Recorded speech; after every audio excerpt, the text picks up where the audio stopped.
Buenas tardes. Me resulta sencillo y complicado a la vez presentar al doctor Bernabeu Albert. Fácil porque lo conozco bien.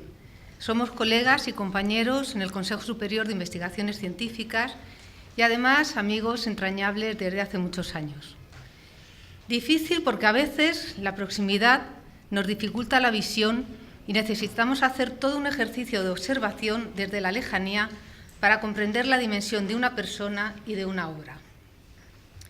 Salvador Bernabeu pertenece a 3 lugares: a Jumilla, en Murcia, donde nació; a Madrid, donde estudió en la Universidad Complutense y realizó su tesis doctoral en el CSIC, y a Sevilla, donde ejerce desde hace 17 años como investigador de la Escuela de Estudios Hispanoamericanos perteneciente al CSIC, institución de la que también fue director hace unos años. Fue en sus años madrileños cuando conocí a Salvador como estudiante en los últimos años de carrera que le llevaron a ingresar como becario en el CSIC. Allí, ambos becarios, compartimos largas horas de estudio y un despacho inmenso, yo no sé si te acuerdas de aquella sala, en el que él siempre estaba enfrascado en la elaboración de su tesis doctoral sobre los viajes marítimos y expediciones científicas al Pacífico septentrional que defendió brillantemente en 1989. El doctor Bernabeu pertenece, por tanto, pertenecemos a una generación de historiadores beneficiada por la oferta de ayudas a la investigación de los años 80 que permitió la creación de jóvenes equipos de trabajo y la apertura de nuevas líneas de estudio como la dedicada a las expediciones científicas españolas del siglo XVIII, que él mismo ha contribuido a consolidar junto a otros especialistas presentes hoy en la sala y algunos de los cuales también participarán en este ciclo dedicado a Carlos III. Desde esos lejanos años 80 hasta hoy, Salvador ha construido una carrera académica y profesional que responde a su personalidad como intelectual y ciudadano. Individualista y reflexivo, pero también generoso y colaborador, siempre atento a las novedades editoriales relacionadas con sus intereses filosóficos e historiográficos y navegando entre lo local y lo universal, entre lo central y los márgenes. Apasionado de la historia, se ha preocupado por la escritura de la historia, lo que le ha llevado a reflexionar en distintos momentos sobre las persistencias, continuidades y cambios en la historiografía, como no, en las formas de hacer historia. Al no poder deslindar lo que se escribe de la práctica que lo origina, Salvador Bernabeu se ha detenido a estudiar el valor y los significados de los discursos, así como las estrategias narrativas en la construcción del medio físico y humano en América, lo que él denomina en algunos de sus textos como las texturas del pasado. Junto a los textos y las palabras, el doctor Bernabeu se ha detenido en las imágenes, cargando de vida a las estampas y los iconos que nos llegan del pasado. Las imágenes le han permitido investigar los modos de producción y la reproducción del conocimiento gráfico o visual como representación del poder. La visión que el doctor Bernabeu tiene de la historia y de los agentes que la producen son la base de algunos de sus comentarios cuando defiende la complejidad de escribir historia. En este sentido, recojo algunas de sus palabras. Dice: los que piensan que la tarea del historiador es solo una cuestión de temas y métodos, de herencias y decisiones personales, se engañan. Salvador ha buceado en cientos de documentos de archivos y ha surcado aguas turbulentas, adentrándose en la mentalidad tortuosa de José de Gálvez, indagando la figura metafórica del demonio en los confines californianos y hasta en la violencia sobre las mujeres de Ciudad Juárez. Es un investigador de frontera y de fronteras, porque persigue la búsqueda de retos intelectuales relacionando el presente con el pasado histórico y por cuanto se haya interesado en la actividad humana dentro del territorio difuso, enriquecedor y mágico que supone todo espacio cultural de contacto, un espacio como es América. Además, ha viajado y trabajado en estos lugares de frontera, desde la Universidad Autónoma de Baja California Sur a la Universidad Autónoma de Zacatecas, ambas en México, donde ejerció varios años como profesor. Antes ya se había diplomado en estudios chicanos en la Universidad Nacional de la capital mexicana y por ello sus trabajos de investigación se orientan en varias direcciones que se complementan y dialogan entre sí. La expansión europea en América y el Pacífico, la ilustración americana, de la cual hoy nos va a hablar aquí, la historia del norte de México y la construcción del americanismo español. Ha sido investigador invitado en instituciones de otros países, como, entre algunos de ellos, Chile y Estados Unidos, y ha participado y participa como profesor en cursos de máster en la Universidad Pablo de Olavide y Universidad de Sevilla. Asimismo, es miembro de diversos consejos científicos de revistas internacionales y de colecciones de libros. El doctor Bernabeu goza de gran prestigio como historiador en Europa y América, y especialmente en México, donde ha dirigido numerosos trabajos, ha abierto nuevas sendas de investigación y donde nada que tenga que ver con estudios de frontera histórica de México se realiza sin su colaboración.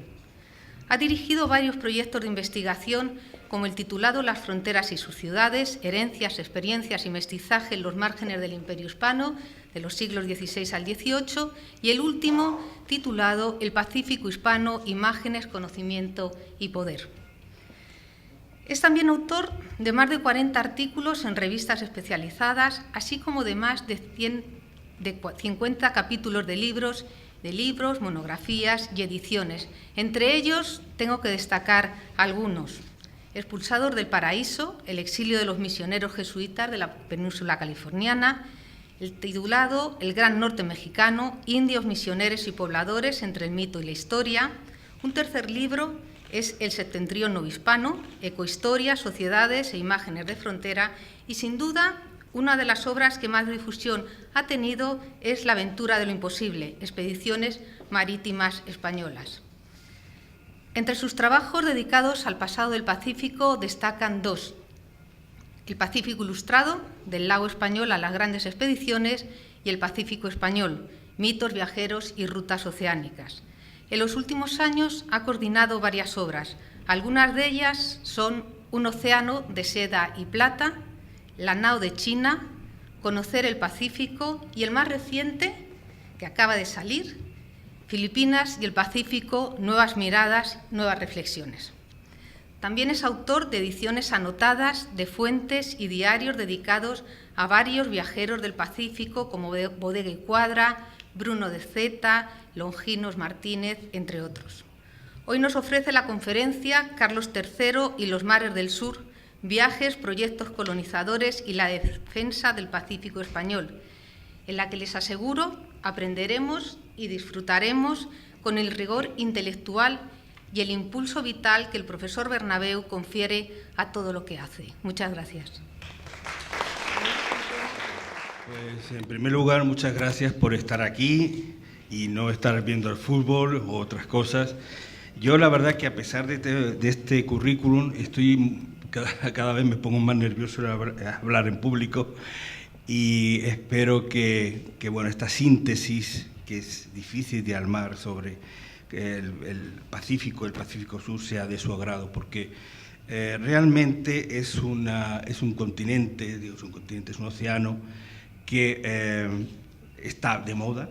Ahora mismo hay muchos investigadores detrás de tesis, detrás de trabajos, pero realmente falta todo el tiempo para conocer en profundidad estos capítulos de tesis y de trabajos y hacer una nueva síntesis en el futuro. Bueno, lo que sabemos hasta ahora yo se lo voy a decir, y tendremos después, si quieren, un coloquio para cosas que bueno, no hayan entendido, quieran que ampliemos, etc. Había preparado una charla más larga, pero me dan 45 minutos, con lo cual intentaré al principio ir un poquito más lento y después hablaré sobre las imágenes que he traído. Porque si en los siglos anteriores son navegaciones ocultadas por España y por otros países, y el Pacífico, a pesar de ser transitado, es un Pacífico oscuro, durante el reinado de Carlos III lo que sobresale son las imágenes, es la luz. Por primera vez aparecen casi inmediatamente de bajar de los marinos del barco aparecen las relaciones, los diarios ilustrados, la cartografía bien hecha. Las disputas llevan a remover los papeles del pasado. Entonces, Carlos III, ahí desde su inicio, su reinado al final, hay un cambio profundo en el conocimiento y en el sentimiento del Pacífico. Además, hay varios mitos que van a desaparecer, mitos sobre todo geográficos, como veremos, pero nacen otros nuevos, como el mito del buen isleño, de los amores del amor libre, del amor de las mujeres bellísimas, de los mares del sur, etcétera, que llevaron después a tantos pintores y tantos escritores en siglo XVIII, final del XVIII, principio del XIX, a tener allí su segunda casa o su primera casa. Ese mito, como todo, también es un mito agrandado porque una de las primeras, diríamos, préstamos de las lenguas del Pacífico fue la palabra tabú. Tabú es lo prohibido, es decir, que también en esas sociedades libres, tan libres, donde el amor y tal se hacía, pues también tenían sus reglas y reglas que se pagaban con la muerte, y eso era tabú, y tabú era muy importante. Bueno, vamos a empezar de alguna forma sabiendo a quién nos enfrentamos. La Mar del Sur, descubierta por Núñez de Balboa ahora hace 503 años, ocupa más de un tercio del planeta. Sus proporciones son grandiosas, 165 millones de kilómetros cuadrados, con una anchura máxima superior a los 20.000 kilómetros entre Malasia y Colombia, en el grado 5 al norte del Ecuador. En su seno podría contener a todos los continentes y aún le sobraría espacio porque el Mar del Sur, también bautizado Pacífico por Magallanes, aunque yo lo dudo, domina la figura del planeta. La tierra emergida en la Mar del Sur alcanza 1.300.000 kilómetros cuadrados, pero muy desigualmente. El 70% corresponde a Nueva Guinea, el 20% a Nueva Zelanda y el 10% corresponden a más de 20.000 islas que salpican el océano. Es decir, si tuvieran todas estas islas juntas, pues ocuparían lo que Extremadura y Andalucía o Bélgica, por ejemplo. Lo cual quiere decir que pues, esas islas son pequeñísimas y que realmente salpican el gran océano y que son numerosísimas. El geógrafo Conrado Matterbrun, uno de los fundadores de la Sociedad Geográfica de Francia, bautizó este conjunto desigual de agua y tierra, incluida Australia, un continente en sí mismo, como Oceanía, la quinta parte del mundo. El Pacífico, a pesar de su nombre, es un océano de gran dinamismo desde varios puntos de vista: tectónico, sísmico, atmosférico, hidrosférico y orgánico. Los peligros se incrementan en sus bordes. De Chile a Filipinas, un inmenso anillo de fuego rodea el gran océano, siendo una de las áreas más inestables del planeta, con frecuentes terremotos y erupciones volcánicas, además de las gigantescas olas que los japoneses bautizaron como tsunami. Las numerosas islas del Mar del Sur son de dos tipos: volcánicas, como la que tienen aquí, la famosa isla de Pascua, y coralinas. Y del coral son los causantes, además de los temidos arrecifes, barrera, que son un peligro para la navegación y que alcanzan varios cientos de kilómetros. Quiero decir, la primera pausa, que el Mar del Sur y el coral son dos de los digamos, bueno, uno es una planta y en el otro caso es un elemento geográfico que más están sufriendo el deshielo, es decir, el cambio climático. Se están desapareciendo por días muchas de estas islas que casi están al nivel del mar o son solamente pequeños peñascos, y el coral se está volviendo blanco, es decir, se está muriendo, con lo cual son los primeros síntomas a nivel general del primer síntoma de este cambio climático. La mayoría de los archipiélagos pacíficos se encuentran al norte, están entre los dos trópicos, el trópico de Cáncer y Capricornio, gozando de un clima húmedo y cálido. En el hemisferio norte tenemos las islas Hawái, Marshall, Carolinas, Marianas y Palaos, estas tres últimas muy unidas a la historia de España hasta el final del siglo XIX, Carolinas, Marianas y Palaos, aparte de las Filipinas, obviamente, pero las Filipinas forman parte del sureste asiático, y al sur hay importantes archipiélagos, marquesas, Tuamotu, Sociedad Cook, Samoa, Tonga, Fiji, Vanuatu, Santa Cruz, Nueva Caledonia y Almirantazgo, que estuvieron muy unidas a España por los descubrimientos en el siglo XVI y XVII, que después se olvidaron, y que en el siglo XVIII algunas de estas islas vuelven a estar en, diríamos, no de moda, pero sí aparecen de nuevo en los diarios y en los viajes y en los planes de la corona española. Tradicionalmente se ha dividido la región en tres zonas étnicas: Polinesia, que significa en griego muchas islas, dado por el escritor francés Charles de Brosses en 1556, Micronesia, que agrupa las islas occidentales, las que tenían más presencia española y por más tiempo, y Melanesia, isla de negros, por los rasgos negros que tenían sus isleños, y nombre atribuido al explorador francés Dumont d'Urville en 1832. Aunque los aportes al descubrimiento del Océano Pacífico fueron muy importantes durante los siglos XVI y XVII, principalmente por los españoles y a larga distancia portugueses, ingleses y holandeses, su conocimiento se amplió y consolidó durante el siglo XVIII. Un mapa como este, en torno a 1700, muestra tres de los enigmas geográficos más persistentes de la Tierra: la existencia de un paso en el noroeste de América que comunicaría el Atlántico y el Pacífico en pocas semanas, la insularidad o no de California y su tamaño, que siempre se pintaba descomunal, y la Terra Australis, un gran continente situado en las latitudes más meridionales y que ya los clásicos habían pensado, porque decían que no era imposible que existiese una gran masa de tierra al norte, que no, formado por África, Asia y Europa, y que no tuviera su similar en el hemisferio sur. Por lo tanto, se imaginó desde entonces y fueron buscándolo los marinos desde el siglo XVI y también en el siglo XVIII.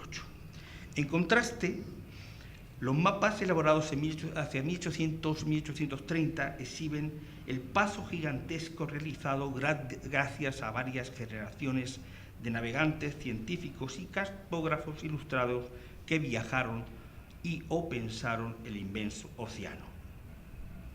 Durante el reinado de Carlos III, las coronas europeas organizaron y enviaron costosas expediciones con objetivos científicos y otros menos desinteresados, como la búsqueda de tierras para incrementar los patrimonios reales o nacionales, el conquistar posesiones de interés comercial o geoestratégico y el causar el mayor daño posible a las naciones rivales durante las frecuentes guerras del XVIII, que se trasladan por primera vez también al Pacífico.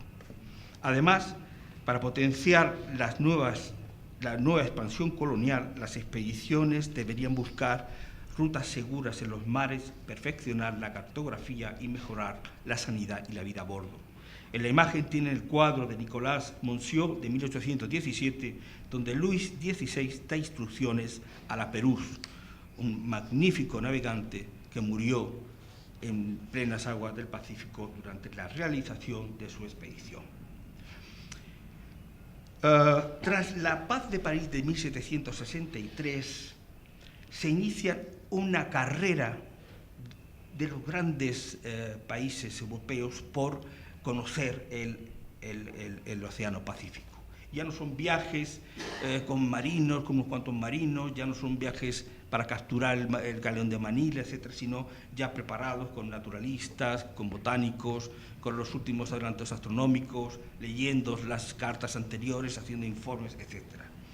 Durante el reinado de Carlos III van a arar, se puede decir una palabra de un marino, arar el Pacífico, el comodoro Byron, Wallis y Carteret, Bougainville, los tres viajes de James Cook y el de la Pérouse.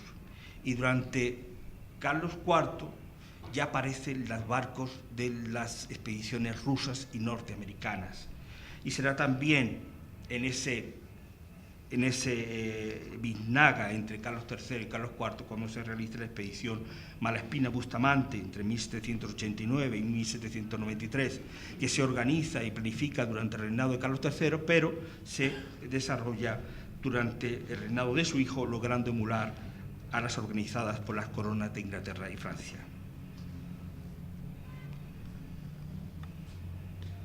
Entre las principales naciones por aportar datos científicos que hiciesen avanzar el conocimiento y la felicidad de la humanidad.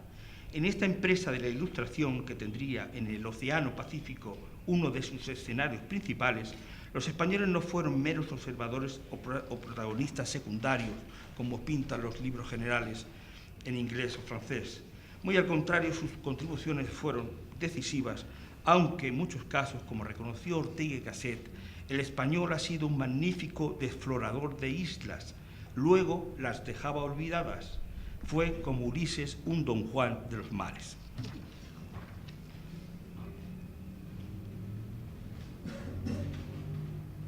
Bueno, la facilidad que teníamos los españoles frente a otras potencias es que teníamos unos grandes litorales ya en el Pacífico, tanto en la parte americana, con los virreinatos del Perú, el virreinato de Nueva España, como las Filipinas, que estaban también al final de Asia. Por lo tanto, teníamos una gran litoral y con litorales que tenían también puntos con astilleros, puertos, defensa, etc. Con lo cual era más fácil llegar a estas islas que los grandes expedicionarios.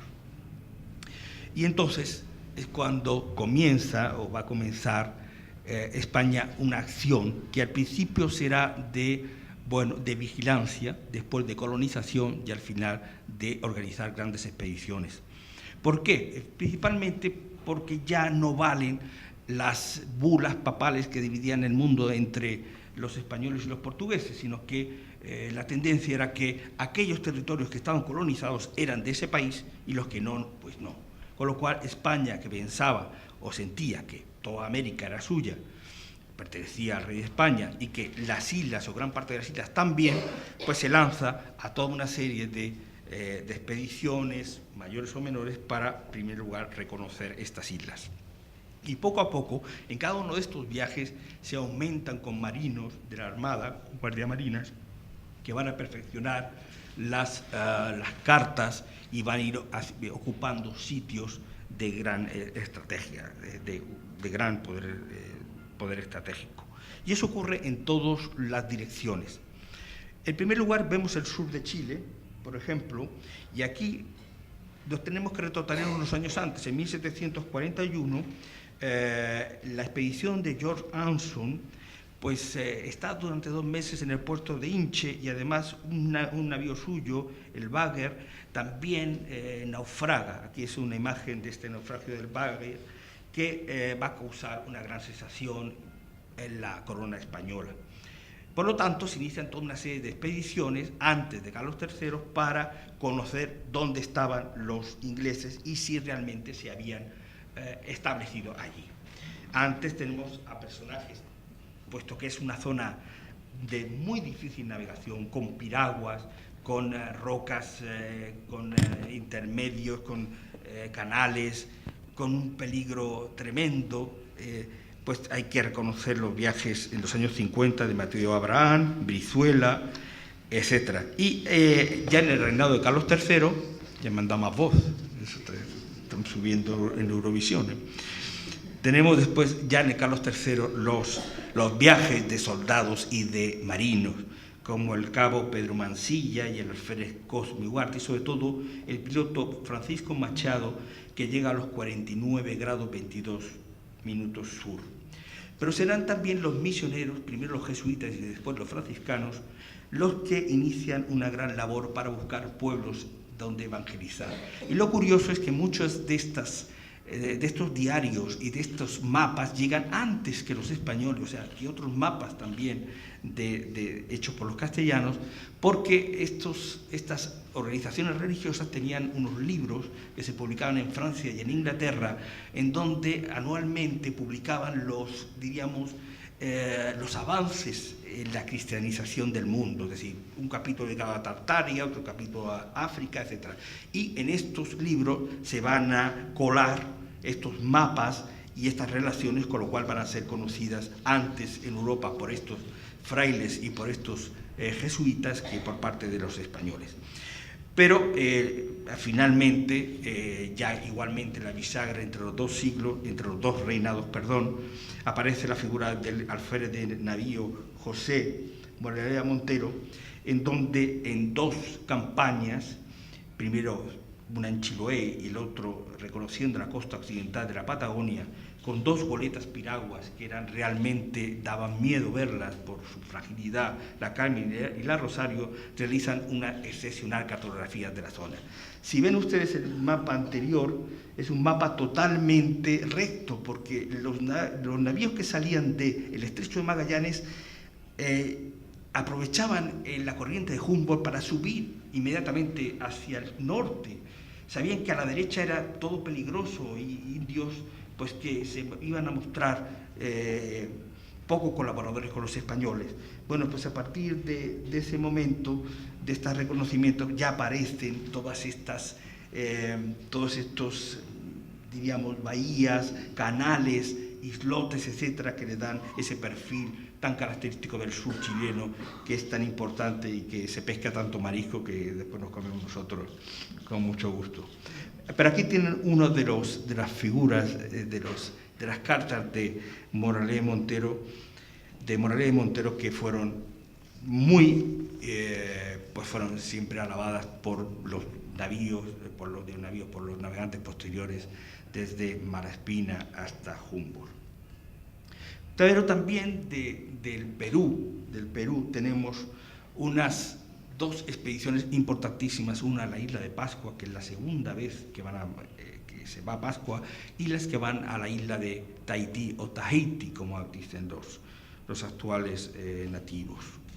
Este es el impulsor de estas expediciones, el señor virrey de Perú, Manuel de Amat y Junget, marqués de Castelbel, más conocido por sus mujeres que por él mismo, aunque era un gran estadista y un gran personaje y un gran capitán general de Chile primero y segundo de Lima.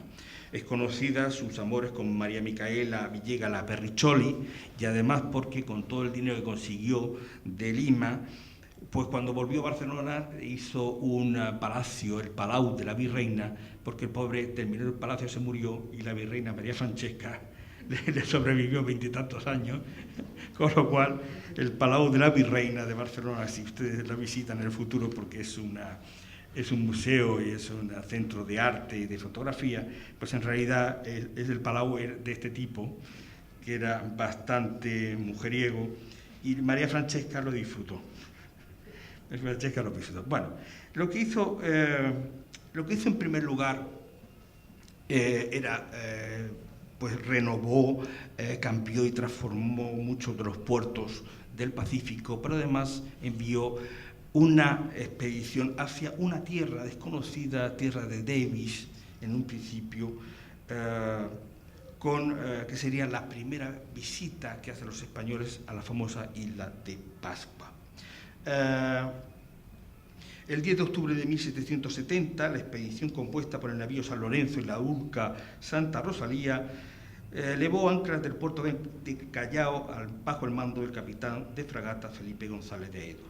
Los navíos pusieron rumbo al sur hasta alcanzar los 27 grados 20 sur, desde donde siguieron casi en línea recta hasta divisar la isla de Pascua el 15 de noviembre de 1770. Fondearon en la misma, en el sureste, en la actual Anga Ohonu, que bautizaron como Ensenada de González, y llamaron a la isla primero Isla de Amat, pero alguien les dio un toque y dijeron, no, Isla de San Carlos. Isla de San Carlos. En los siguientes días, varios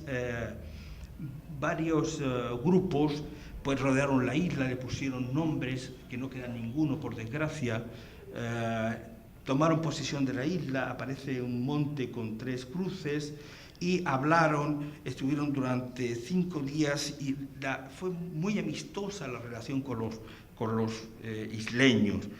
hasta tal punto que colaboraron incluso subiendo las cruces hasta los montes.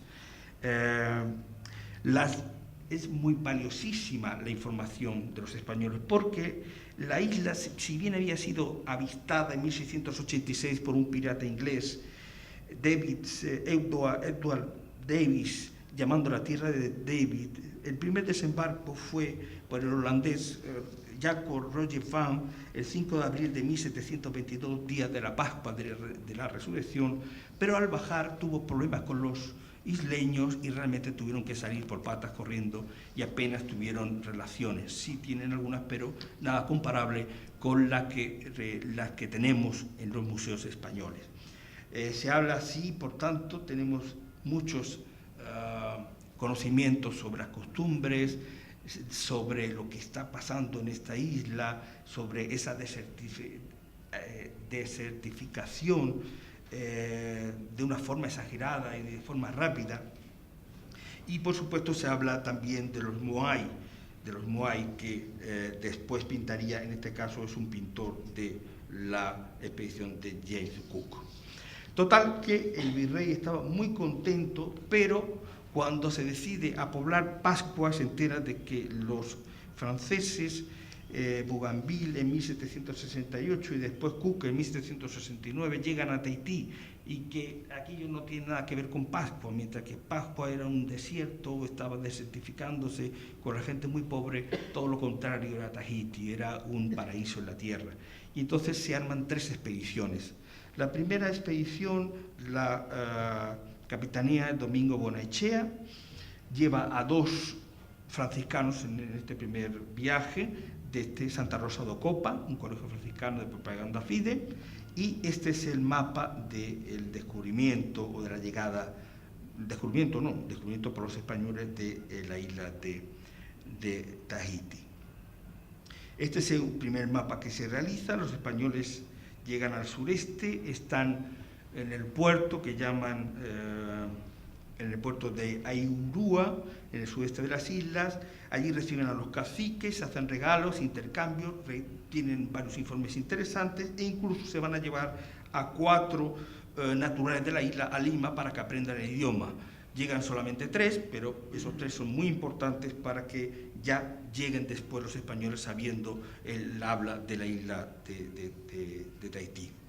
El segundo viaje está dedicado a fundar una misión en Tahití, y se llevan, además de una urca, además que va de un segundo barco, a 2 frailes, Fray Jerónimo Clotá, catalán, y Fray Narciso González, extremeños, que son franciscanos, pero que al revés de lo que pasa en la Alta California con Serra, que no le asusta absolutamente nada, estos tienen muchísimo miedo, y tras unos años, verán ustedes aquí en la parte izquierda, está la misión en este puerto de la Santa Cruz de Ojatutira. Aquí estaba la misión y, bueno, están durante un año y pico, pero hay llega un tercer barco, en realidad es 1775, es la fragata El Águila, bajo el mando de Cayetano de Lángara, transportaba víveres y enseres, santos, etcétera, para mejorar la relación con los indígenas, pero estos le dicen que, bueno, tras un primer momento de concordia y que han venido a misa los caciques, ahora mismo les están haciendo la vida imposible y que ellos se quieren ir de allí y que venga si quiere Yunye y la Micaela y la Perricholi, pero que ellos se salen de allí realmente. Y así lo hicieron, y el 12 de noviembre de 1775, por desgracia, pues los españoles abandonan la isla de Tahití, pues realmente cuando éramos, por la poca distancia que había de Lima y la gran capacidad del virreinato de llevar gentes, hombres, misioneros, etcétera, puesto que detrás estaba Brasil y realmente podía haber sido una zona de expansión lógica, pues desgraciadamente se abandona Tahití y se deja en manos de ingleses y después de franceses. En fin, cosas de la vida. Con todo, el balance es muy importante y quiero decir que aquí hay una composición para mostrar ese desapego entre los indígenas y los franciscanos, pero ya y la imagen lo he hecho a propósito, porque claro, vestidos de negro, con la cruz y tal, y los otros tocando el tambor, medio desnudos y tal, pues es que no había color, era bastante difícil en una sociedad y otra, ¿no? Pero tenemos algo muy importante que es, por ejemplo, varios informes, y entre ellos un limeño soldado intérprete que ha aprendido la lengua de Tahití y que está durante un año tratando con todos los caciques, los reyezuelos de la isla, y que realiza un informe importantísimo que se llama Máximo Rodríguez, y se publicó hace unos años, y que es una verdadera maravilla, y que es reconocido por los tahitianos como uno de los principales fuentes para conocer su historia. De aquí nos pasamos al segundo virreinato, el virreinato de la Nueva España, y aquí vamos a ir un poco más deprisa, pero porque sí quiero decirles aquí en este palacio, que parece que va a aparecer aquí Carlos III de un momento a otro, me da un yuyu, pero que sí, los Borbones fueron muy centralistas, pero la distancia marcaba mucho. Y entonces buena parte de las iniciativas están hechas por hombres del rey, son hombres del rey como José de Gálvez, visitador general de la Nueva España, malagueño de Macharabiella, que lo tienen ustedes en su pantalla, pero que toman iniciativas. Entonces, gran parte, es decir, se realizan en el reinado de Carlos III, pero en realidad los virreinatos y las provincias tienen también su autonomía a la hora de tomar decisiones. Y eso es importante saberlo, porque se habla de ese centralismo, pero también de esta otra actitud. Bueno, José de Gálvez está realizando la visita general a Nueva España cuando se le comunica que tienen que expulsar a los jesuitas en 1767, y entre ellos de Baja California. Y entonces él realiza una operación, diríamos, suya, pensada desde que llegó a México para lograr, diríamos, pasar a la historia, además de un gran administrador, pasar como el segundo conquistador, un segundo con Hernán Cortés. Crea el puerto de San Blas en 1768, se levantan 2 barcos y realiza, junto a Junípero Serra, hace poco ya santo, que era un hombre de una decisión, un carácter fuerte realmente y decidido, de realizar, no solamente quedarse con la península de Baja California, sino ir al norte. ¿Por qué? Porque sabían por los informes que a partir de un cierto momento el clima es mediterráneo, se podían plantar vides, olivos, trigo, y que el sur no podían ascender, o sea, estaban en decadencia por las enfermedades, y que la California jesuítica, si no se iba a morir, sí estaba en lenta agonía. Y entonces, desde el punto de vista marítimo, se hace una expedición que se llama la Santa Expedición. Los barcos parten de San Blas, van al sur, a lo que se llama Cabo San Lucas, recogen las instrucciones de Gálvez, que estaba allí esperándolo, y hacen un viaje por mar. Son 2 barcos y 2 expediciones por tierra que llegan van a llegar hasta San Diego el 11 de junio de 1769. Aquí se fundaría la primera misión de esa larga cadena de misiones que llegaría hasta el norte de California, y se reúnen las 4 expediciones, las 2 marítimas y las 2 terrestres, y después de hablar con ellos regresan algunos al continente, y el siguiente realizan un segundo viaje bordeando toda la costa, con grandes dificultades porque los vientos son del noreste, con lo cual iban contra el viento, pero logran que el año 1770 tomen posesión de Monterrey. Aquí tienen cerquita, se ve muy pequeñito el presidio. Primero se funda el presidio y posteriormente, muy cerca de allí, y tras varios cambios, la visión principal de las Californias, que sería San Carlos Borromeo del río Carmelo el 3 de junio de 1770. Y a partir de ahí se comienza lo que es la obra misional evangelizadora, que está apoyada también, sobre todo por muchos mexicanos, por gente de la Nueva España, y sobre todo por dirigentes catalanes que son elegidos. Por eso, decir que si los América, las Indias pertenecen a Castilla, son pocas la gente de otras regiones que pasan a América durante el siglo XVI y XVII, pero con la llegada de los Borbones, que son tan malos para Cataluña en ciertas cosas, pero en otras no, porque les da vía libre para ir a América. Y así encontramos muchísimos catalanes dirigiendo no solamente los virreinatos, sino llevando a cabo las expansiones y siendo los jefes de las misiones y gran parte de los misioneros. Es decir, todo Levante, valencianos, mallorquines, catalanes, son los grandes protagonistas de la expansión en América.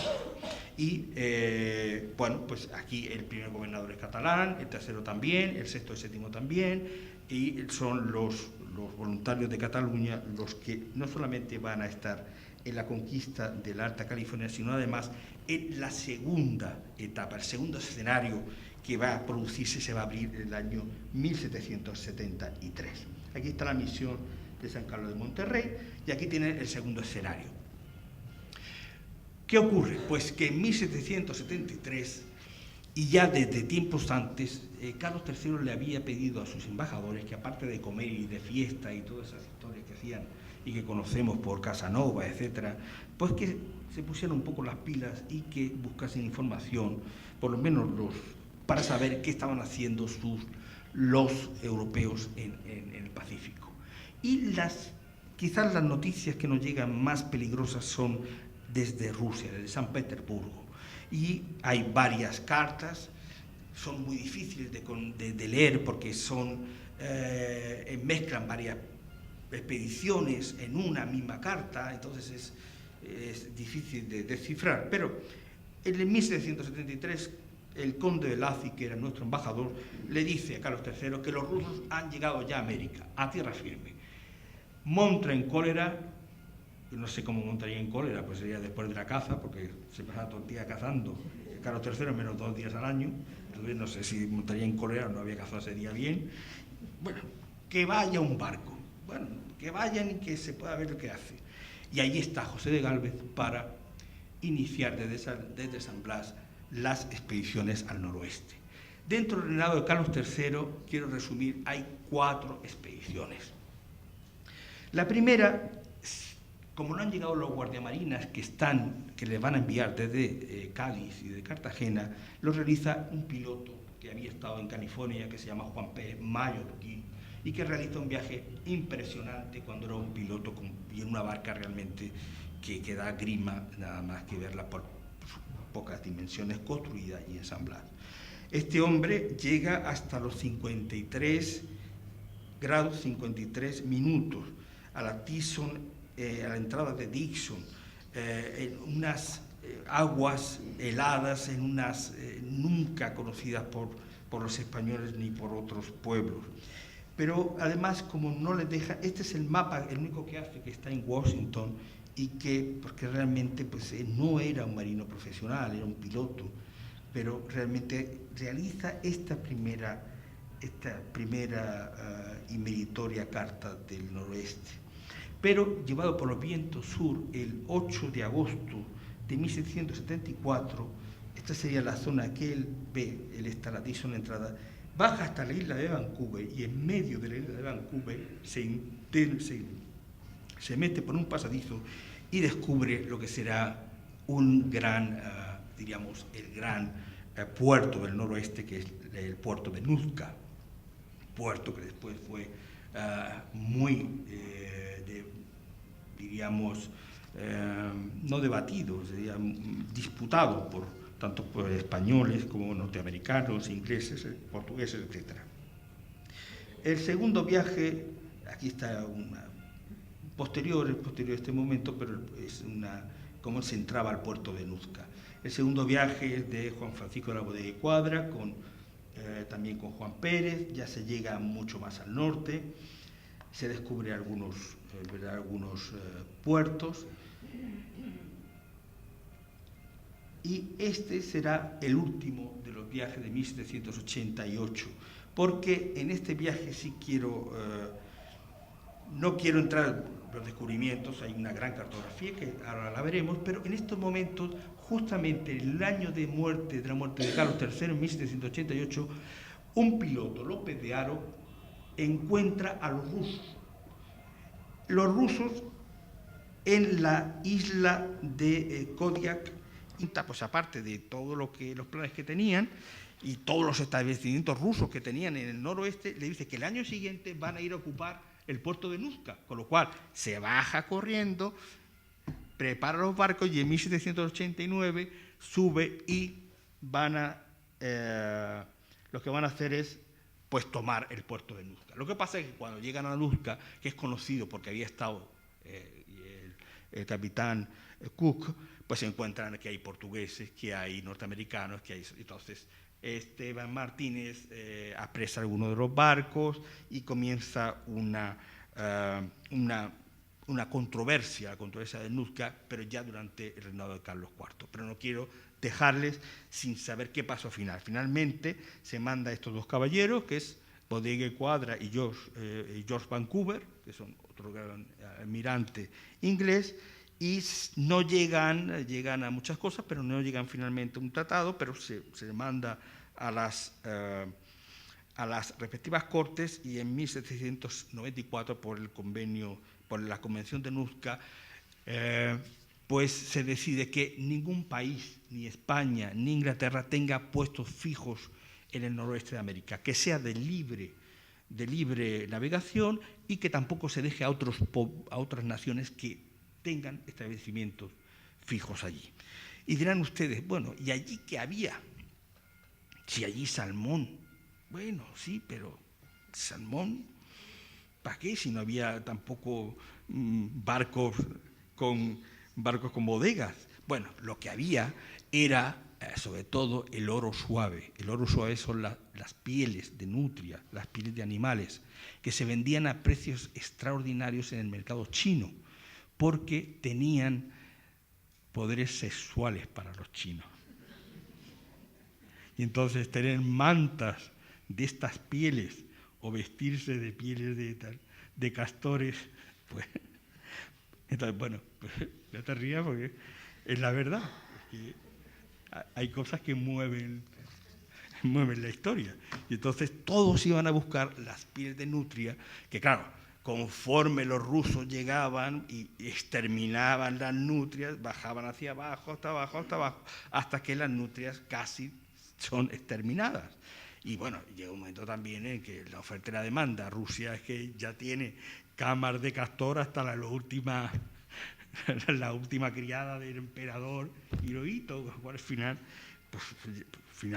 pues ya se hinchan de estas pieles. Pero esta se llama el oro suave en la época y, bueno, dio lugar a muchos viajes ya que perdieran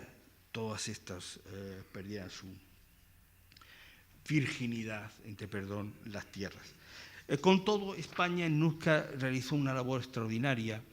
No fue de paso como otros viajeros, sino que se levantaron dos fortines, se levantaron casas, se llevaron franciscanos, hubo una evangelización, o sea, que mataron plantas, es decir, que hay una importante labor que no ha sido estudiada del todo en su complejidad, porque no fueron los españoles de paso, los demás sí, pero los españoles no. Y además, en estos viajes hay una cantidad de cartografía, por ejemplo, esto es una carta general, en donde estos viajes pequeños, ya con guardias marinas, pues realizan extraordinarias visitas. Aquí tienen la carta del estrecho de Fuca, de la Sutil y la Mexicana, las dos goletas que formaban una parte de la misión de Malaspina. Y el último de los mapas de 1803, ya de López de Haro, que ya, pues como solamente pueden estar al sur de San Francisco, porque sí, la frontera se sitúa al norte de San Francisco, pero el tramo del sur sí pueden cartografiarlo, y en estos momentos realiza este mapa extraordinario sobre la Baja California, que será el canto del cisne de los españoles en esta parte del mundo. Bueno, y voy a ir muy rápido con lo siguiente. Durante Carlos III se realiza también algo muy importante. Es por primera vez se realiza o se va a llevar a cabo la llamada ruta portuguesa, es decir, llegar a Filipinas por medio del Cabo de Buena Esperanza. El primer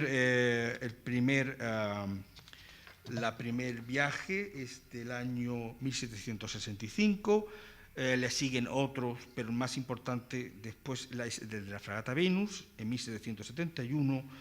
El fin era transportar soldados y armamentos a Manila, si bien su fama se debe a que por primera vez en España se utiliza el método de hallar la longitud por medio de las distancias lunares.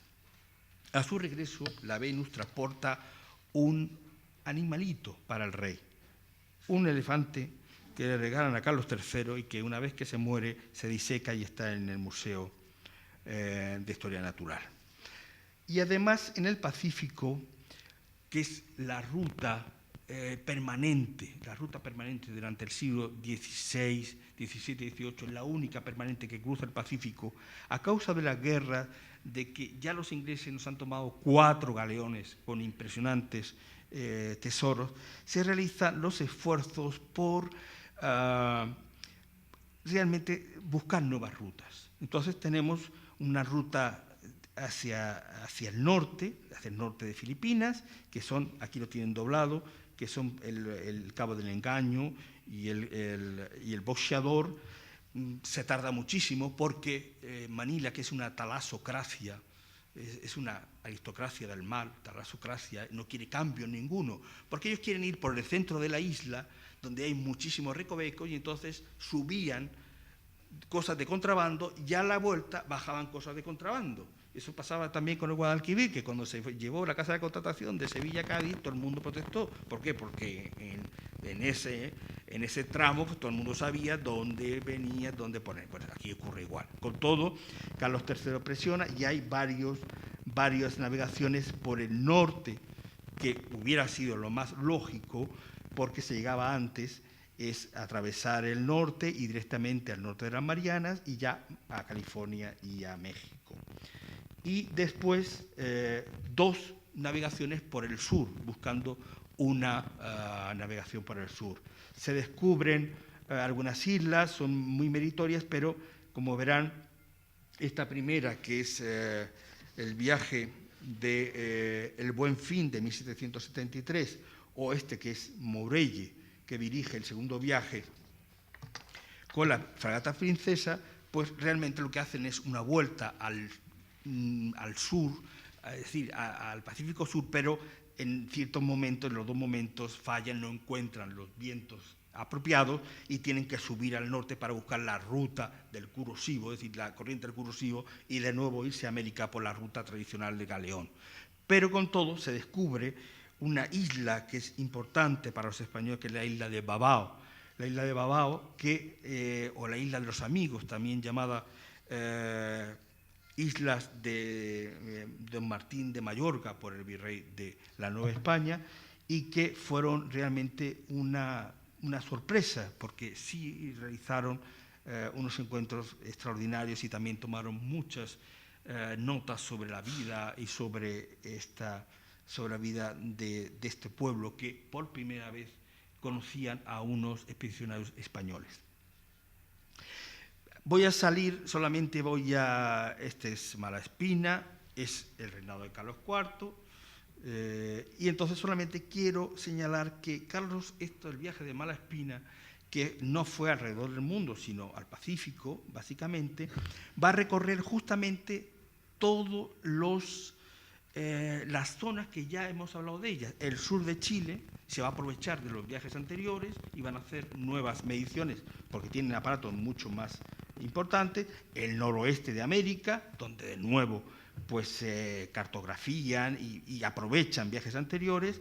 Van a la isla de las Marianas, que ya era a la ida para Filipinas era un sitio para que parase el galeón, y van a las Islas Babao y también a Nueva Gales del Sur, que es, diríamos, la novedad del momento, porque los españoles querían saber, este gran territorio que realmente había sorprendido tanto y que a pesar de llevar allí Inglaterra a sus prisioneros, pero que era de una gran potencialidad económica y agricultora y de ganadería, y por lo tanto llamaba mucho la atención. Aquí ven algunas de las imágenes. Esta sería de Acapulco. Aquí está el puerto de Humatac en las Islas Marianas, donde paraba el galeón. Se lo digo por ya la importancia que tiene este viaje, como, bueno, resume todo lo que se había hecho durante el reinado de Carlos III. La vista de Sorgozón en las Filipinas. Aquí una vista sobre Intramuros en Filipinas, lo que se llama actualmente Intramuros, que es la zona donde estaban los españoles y se encerraban por la noche. Junto a ellos estaban los grandes comerciantes chinos y el gran Parián chino, con lo cual fuimos los españoles los primeros en tener una vecindad y convivir con los chinos día a día y otros pueblos asiáticos en el Parián, y eso es muy importante y no se le ha dado el valor que tiene, ahora que todo el mundo mira Asia, etcétera. Bueno, pues parece que los chinos llegaron aquí a España hace poco. Bueno, nosotros llevamos desde el siglo XVI conviviendo con chinos, pero generaciones y generaciones, y de allí pasaron a México, y de ahí pasaron a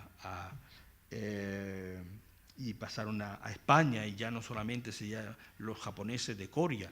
Saben que hay un pueblo en Sevilla, al lado de Sevilla, donde todos se llaman Japón, porque allí hubo una embajada que cuando fueron a ver al Papa, cuando quisieron volver, ya había otro shogun en Japón, y dijeron, bueno, si vais allí os mata, con lo cual allí se quedaron en Corea, le dieron una tierra y todo el mundo se llama Japón, o Japón Rodríguez, etcétera. Son de esas cosas. Bueno, no es una anécdota, fueron pasando muchísima gente y fueron quedándose, incluso están en los testamentos, había una japonesa, había un negro. Bueno, se conocen muchos los esclavos negros, pero poco se saben de chinas de compañía en las casas aristocráticas españolas. La Catedral de Manila. Aquí tienen Sydney, los inicios de Australia, son los principios de Australia. Otra isla, la isla Babao, anteriormente, y aquí otra imagen, para hablarles de que también España contribuye a ese mito de las mujeres y del paraíso, del amor libre, etcétera, la nueva Citerea que hablaba Bougainville, el lugar donde había nacido Venus. Entonces, bueno, pues evidentemente estaba muy lejos para cualquiera que se iba allí a dar una vuelta. Aquello no era Costa Fleming, pero diríamos que, bueno, los marineros cuando llegaban allí sí llegaban al Pacífico con esta idea, y posteriormente arrastró a escritores, pintores, etcétera, hasta allí. Otras islas, ya de paso para terminar, pues quiero citar que también se van a redescubrir, que es una palabra que me gusta, redescubrir, que son Galápagos, San Félix, San Ambrosio, la isla de Juan Fernández, donde se inspiró el Serkin, el de la novela que después hizo, inspiró la novela de Robinson Crusoe, aunque Robinson Crusoe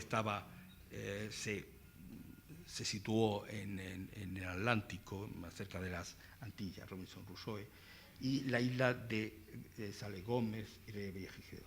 Novedades de la ilustración es que la Marina aparece por primera vez en estas navegaciones, llevan sus instrumentos y por lo tanto a finales hay una gran, diríamos, diferencia entre los instrumentos, etc. Hay una gran diferencia entre los barcos del principio del reinado y del final del reinado de Carlos III.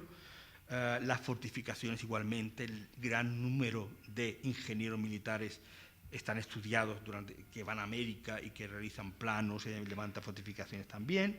Y hay otra cosa muy importante durante el reinado de Carlos III, y es que por primera vez diríamos que cuando los demás nos están dando lecciones de que ellos están descubriendo, etcétera, y que nosotros nos hemos guardado todos nuestros viajes del 16-17 con gran sacrificio, con apenas medios, etcétera, por primera vez esa política de silencio tan absurda, se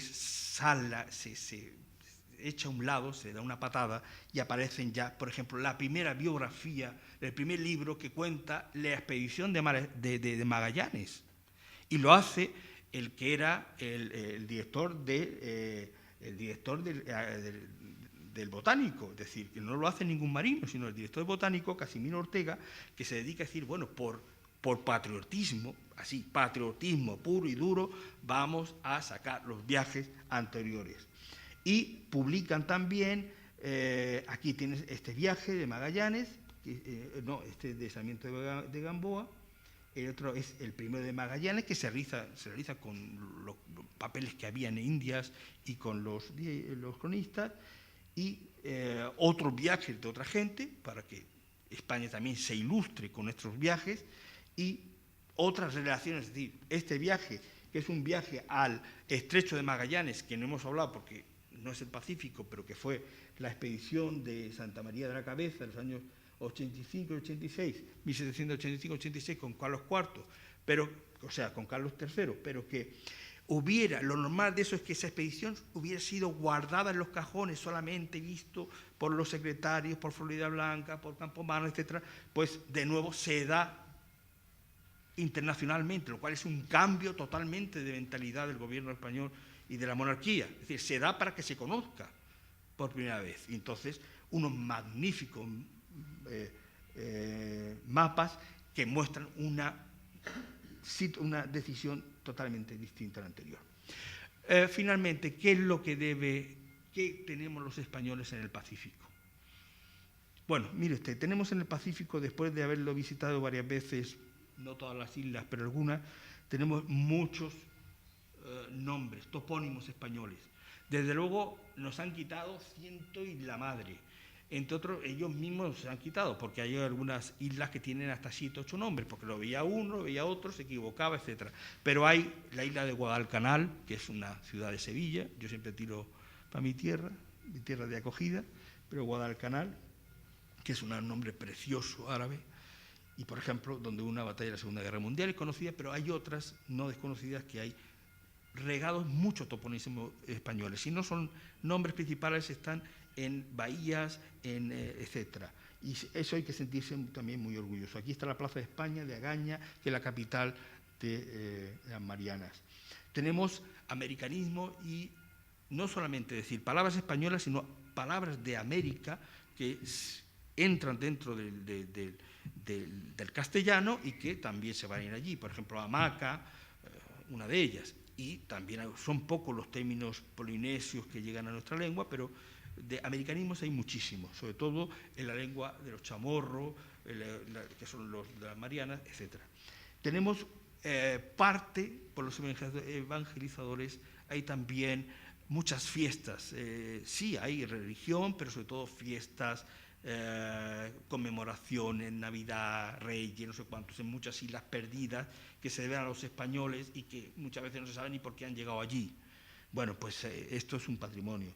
Tenemos muchísimos, en muchas islas, sobre todo en Carolinas, Palaos, etcétera, muchos acueductos, cuarteles, tenemos faros, etcétera, que hasta ahora el gobierno español, pero sobre todo los Estados Unidos, hay una gran organización de parques y museos que los están restaurando, porque el clima es horroroso para la conservación, pero muchos de ellos están hechos de piedra y entonces realmente están ahí. Cementerios, fortines, hay iglesias, etcétera, y están repartidos en muchas islas. Quizás es una isla desierta que solamente queda una capilla, pero la capilla hay que situarla, es un vestigio de gente.